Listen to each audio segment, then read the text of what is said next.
ریاست کرناٹک کے معروف شاعر تجزیہ نگار شمیم راز کی یاد میں بنگلورو میں مشاعرہ منعقد ہوا۔ نوبل میڈیا لنکس کے تحت ہونے والے اس مشاعرے کی صدارت روزنامہ سالار کے ادبی مدیر کے افتخار احمد شریف اور نظامت معروف شاعر سہیل نظامی نے انجام دی۔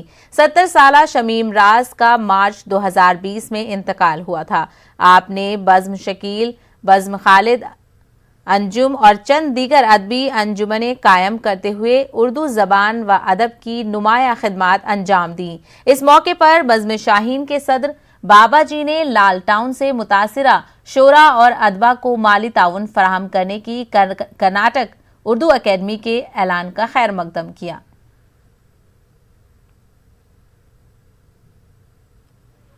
کچھ ہی دیر میں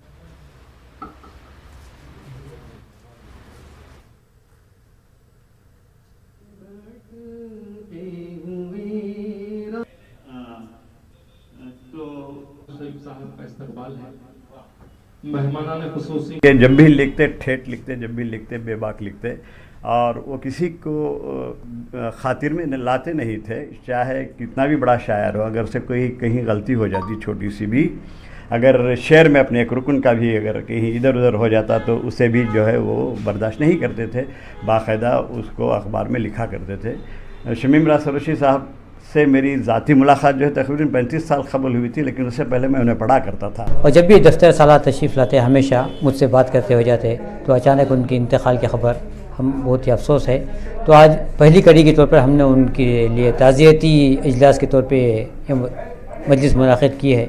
بس ہماری دعا ہے کہ اللہ تعالیٰ مرحوم کی مغفرت کرے اور جنت الفردوس میں اعلیٰ مقام نصیب کرے۔ اردو اکیڈمی کے لیے تو میں کہوں گا کہ اردو اکیڈمی بہت دیر سے جاگی ہے۔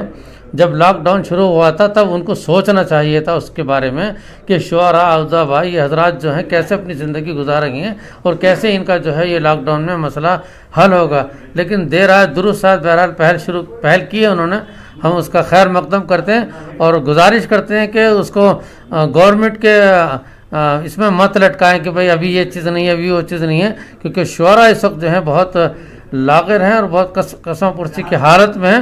ان کے اوپر رحم کر کے جلد از جلد جو ہے وہ چیز ریلیز کی جائے اور ان کی مالی تعاون کیا جائے۔